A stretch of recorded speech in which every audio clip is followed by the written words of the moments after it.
اعوذ باللہ من الشیطان الرجیم بسم اللہ الرحمن الرحیم۔ ہم قانون شریعت کے بارے میں پڑھ رہے ہیں۔ آج نبی کی حیات کے بارے میں کچھ باتیں سنتے ہیں۔ انبیاء علیہم السلام اپنی اپنی قبروں میں اسی طرح زندہ ہیں جیسے دنیا میں تھے۔ اللہ عز و جل کا وعدہ پورا ہونے کے لیے ایک آن یعنی ایک گھڑی کو انہیں موت آئی، پھر زندہ ہو گئی۔ ان کی زندگی شہیدوں کی زندگی سے بڑھ کر ہے۔ کن کی زندگی؟ انبیاء علیہ الصلوۃ والسلام کی زندگی شہیدوں کی زندگی سے بڑھ کر ہے۔ حضرت شیخ عبدالحق محدث دہلوی رحمۃ اللہ تعالیٰ اپنی کتاب تکمیل الایمان میں لکھتے ہیں، یعنی کمال نبوت و رسالت مرنے کے بعد ثابت رہتا ہے، اور خود نبی لوگ مرتے نہیں، خود نبی لوگ مرتے نہیں، وہ لوگ زندہ اور باقی ہیں۔ کون لوگ؟ نبی لوگ، انبیاء علیہ الصلوۃ والسلام زندہ اور باقی ہیں۔ ان کے لیے موت بس اتنی ہے کہ ایک بار چکھا اور پھر اس کے بعد ان کی روحیں ان کے بدن میں واپس کر دی گئی اور ان کو وہی اصل زندگی دے دی گئی، جیسے کہ اللہ عز و جل نے دنیا میں عطا فرمائی تھی۔ ایسے ہی ایک بار موت کا مزہ چکھا، اس کے بعد پھر دوبارہ اللہ تعالیٰ نے دنیا کے اندر جو ان کو زندگی عطا فرمائی تھی ویسی اللہ پاک نے پھر عطا فرما دی۔ یہ جو ان کو زندگی ملی ہے، یہ ان کی زندگی شہیدوں کی زندگی سے کہیں بڑھ کر ہے، شہیدوں کی زندگی سے کہیں بڑھ کر ہے۔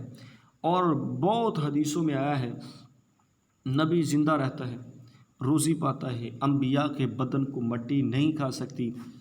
ابن ماجہ کی حدیث پاک، نبی پاک صلی اللہ تعالی علیہ وسلم نے فرمایا، ان اللہ تعالی حرم علی الارض ان تاکل اجساد الانبیاء فنبی اللہ حی یرزق۔ حضور علیہ الصلوۃ والسلام نے فرمایا، بے شک اللہ تعالیٰ نے زمین پر حرام کیا یہ کہ انبیاء علیہ الصلوۃ والسلام کے مبارک جسموں کو کھائے۔ اللہ تعالیٰ کے نبی زندہ ہیں اور ان کو رزق عطا فرمایا جاتا ہے، تو اس سے پتہ چلا کہ اللہ کے نبی مرنے کے بعد بھی وہ دوبارہ ان کے مبارک جسموں کے اندر اللہ تعالیٰ کی طرف سے روح لٹائی جاتی ہے، پھر اللہ تعالیٰ دوبارہ ان کو وہی زندگی عطا فرماتا ہے، اور نبیوں کو اللہ پاک رزق بھی عطا فرماتا ہے۔ نبی کا علم، آئیے اس بارے میں سنتے ہیں۔ اللہ تعالیٰ نے انبیاء علیہ السلام کو غیب کی باتیں بتائیں۔ زمین و آسمان کا ہر ذرہ ذرہ ہر نبی کی نظر کے سامنے۔ یہ علم غیب اللہ عز و جل کے دیے سے ہے، لہذا یہ کیا ہوا؟ عطائی ہوا۔ اللہ عز و جل کے دیے سے زمین و آسمان کا ہر ذرے کا جو علم نبی کو حاصل ہے، یہ رب کے دیے ہوئے سے آیا، تو لہذا یہ کیا ہوا؟ نبی کے بعد جو علم ہوا یہ عطائی ہوا۔ اور اللہ تعالیٰ کا علم چونکہ کسی کا دیا ہوا نہیں ہے بلکہ خود اسے حاصل ہے، لہذا رب کا علم کیا ہوا؟ ذاتی ہوا۔ اب جب کہ اللہ عز و جل کے علم اور رسول کے علم میں فرق معلوم ہو گیا تو ظاہر ہو گیا کہ نبی اور رسول کے لیے خدا کا دیا ہوا علم غیب ماننا شرک نہیں، علم غیب ماننا شرک نہیں ہے۔ نبی کے لیے علم غیب ماننا، نبی اور رسول کے لیے علم غیب ماننا خدا کا دیا ہوا، تو یہ علم غیب ماننا شرک نہیں ہے بلکہ ایمان ہے، جیسے کہ آیتوں اور حدیثوں سے ثابت ہے۔ قرآن شریف میں ہے، اللہ تعالیٰ نے ارشاد فرمایا، فَلَا يُظْهِرُ عَلَىٰ غَيْبِهِ أَحَدًا إِلَّا مَنِ ارْتَضَىٰ مِن رَّسُولٍ۔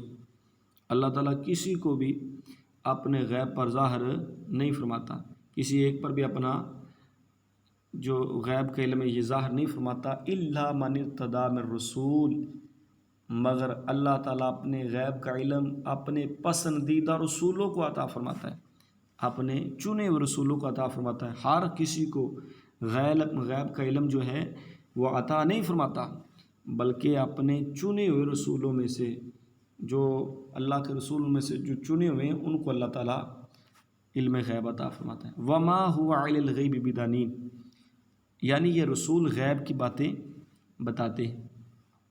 اور حدیث پاک سماعت فرمائیے، میرے آقا صلی اللہ علیہ وسلم نے فرمایا، یعنی دنیا مجھ پر روشن کی گئی جیسے کہ مجھ سے پہلے نبیوں پر روشن کی گئی، تو دنیا کی طرف اور جو کچھ قیامت تک ہونے والا ہے، حضور علیہ الصلوۃ والسلام نے فرمایا جو کچھ قیامت تک ہونے والا ہے اس کی اس طرح دیکھتا ہوں، جو کچھ قیامت تک ہونے والا ہے اس طرح دیکھتا ہوں جیسے اپنی ہتھیلی کو دیکھ رہا ہوں، ایسے جو کچھ قیامت تک ہونے والا ہے حضور علیہ السلام نے فرمایا ان ساری چیزوں کو، سارے کاموں کو میں اس طرح دیکھ رہا ہوں جیسے اپنی مبارک ہتھیلی کو دیکھ رہا ہوں۔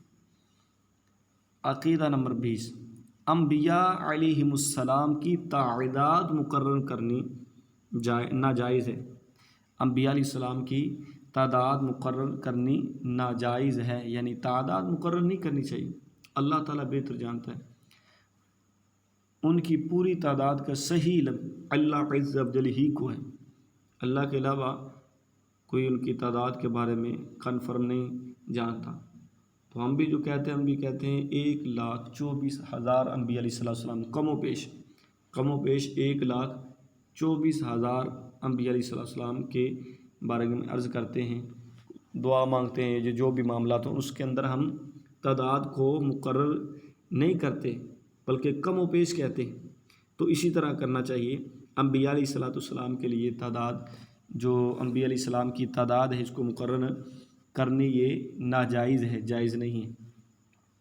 اور ان کی پوری تعداد کا علم، یعنی انبیاء علیہ السلام کی پوری تعداد کا علم اللہ عز و جل ہی بہتر جانتا ہے۔ اللہ تعالی ہمیں صحیح معنی کے اندر عقائد